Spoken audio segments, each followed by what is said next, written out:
In Silicon Valley, the shockwaves hit like an earthquake. Apple, the crown jewel of American tech dominance, woke up to the nightmare headline: both India and China have slapped 100% tariffs on iPhones. For decades, Apple has relied on those two massive markets for its growth, prestige, and manufacturing power. Now, in a single stroke, the very pillars holding up Apple's global empire have begun to crumble. The images on global news networks showed angry trade officials in New Delhi and Beijing announcing the tariffs side by side.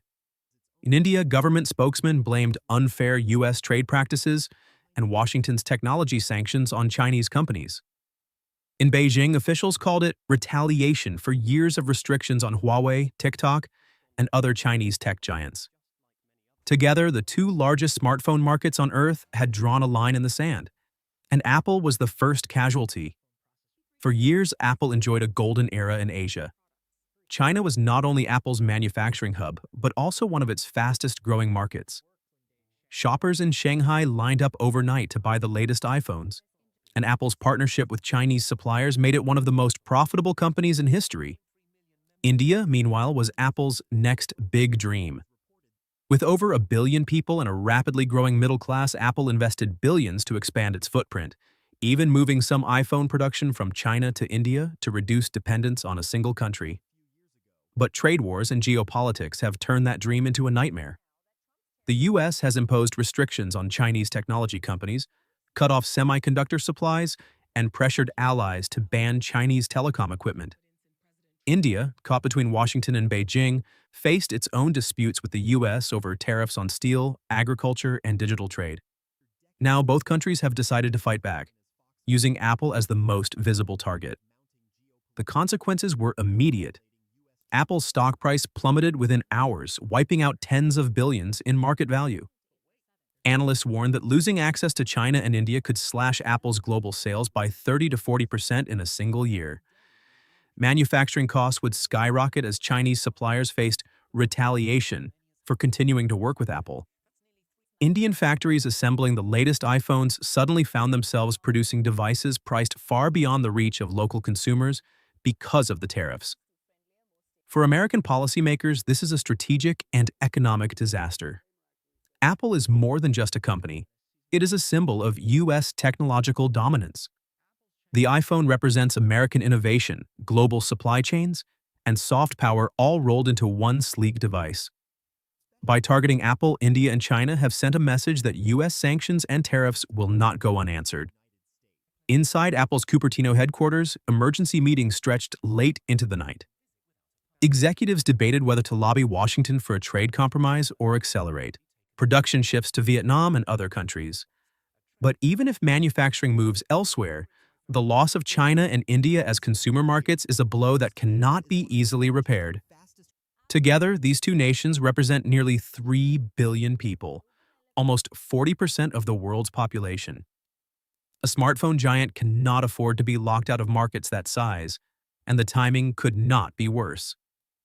Apple's sales were already slowing amid global inflation and competition from Samsung, Huawei, and emerging Chinese brands like Xiaomi. Now, with tariffs doubling the price of iPhones in Asia, rivals are preparing to seize Apple's market share. What was once Apple's greatest strength, its global brand power, is becoming its most visible vulnerability. The global reaction to India and China's 100% tariffs on iPhones was immediate and explosive. For Washington, this was not just a trade dispute, it was a direct challenge to U.S. technological supremacy. Apple, the single most valuable company in America, suddenly found itself at the center of a geopolitical storm, with two of the largest economies in the world joining forces to strike at its core. Markets plunged as analysts calculated the ripple effects.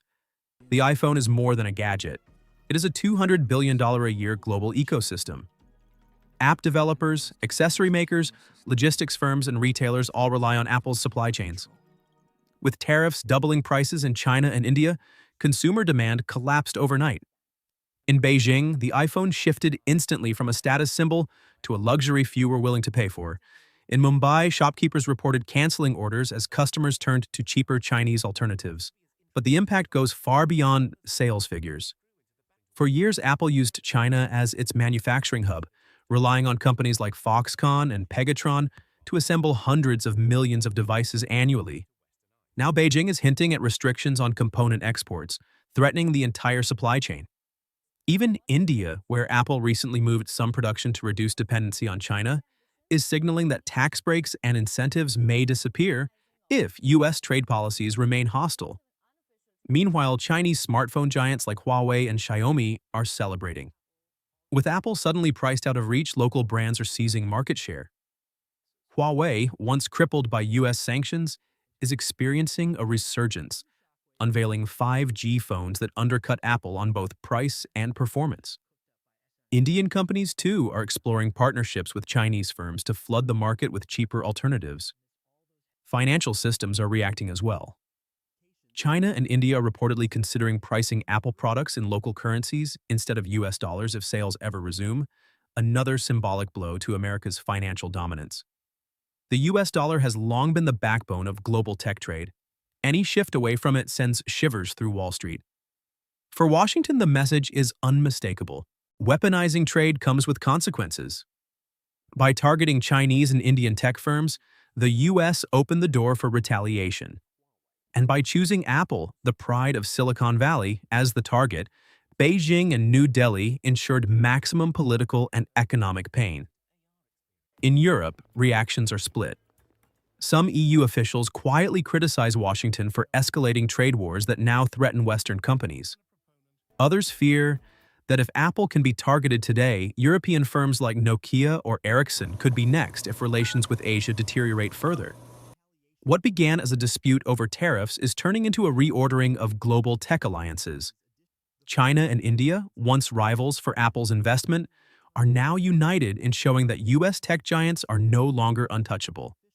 For Apple, this is no longer just about selling phones. It is about surviving a geopolitical earthquake shaking the entire technology industry. Inside the United States, the fallout from India and China's decision is already turning into a political firestorm. Apple, once celebrated as the crown jewel of American innovation, now finds itself dragged into the center of Washington's trade wars.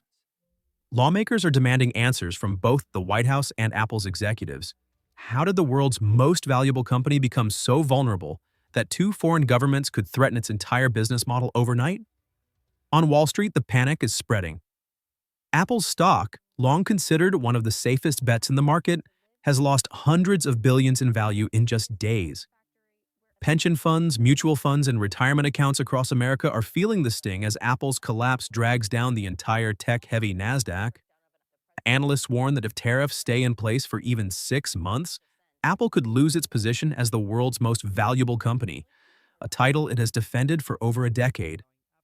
For American workers, the consequences are equally dire.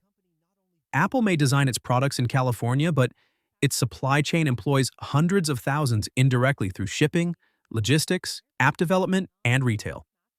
A prolonged sales collapse in Asia will force Apple to cut costs, delay new product launches, and potentially freeze hiring. Silicon Valley, already reeling from layoffs in the tech sector, fears that Apple's troubles will trigger another wave of job losses. Meanwhile, Apple's competitors sense opportunity. Samsung is rushing to flood India with cheaper alternatives, while Huawei is staging a dramatic comeback in China with its new 5G phones. For years, Apple's brand carried an aura of invincibility. Now that aura is cracking as rivals use this moment to lure away millions of price-conscious customers who may never return to Apple's ecosystem. In Washington, the debate is turning bitter. Some lawmakers argue for immediate trade negotiations to protect American companies, warning that the tariffs are handing victory to Beijing on a silver platter. Others demand that Apple move its manufacturing out of China entirely, even if it means higher costs and slower production.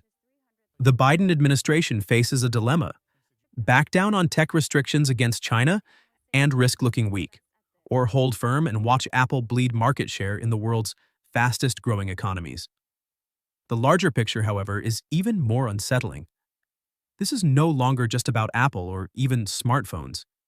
It is about the shifting center of global power. By targeting Apple, India and China have demonstrated that U.S. dominance in technology, trade, and finance is not guaranteed. If the world's most profitable company can be humbled overnight, so can others. History may remember this as the moment the smartphone wars became a front line in the global struggle for economic supremacy.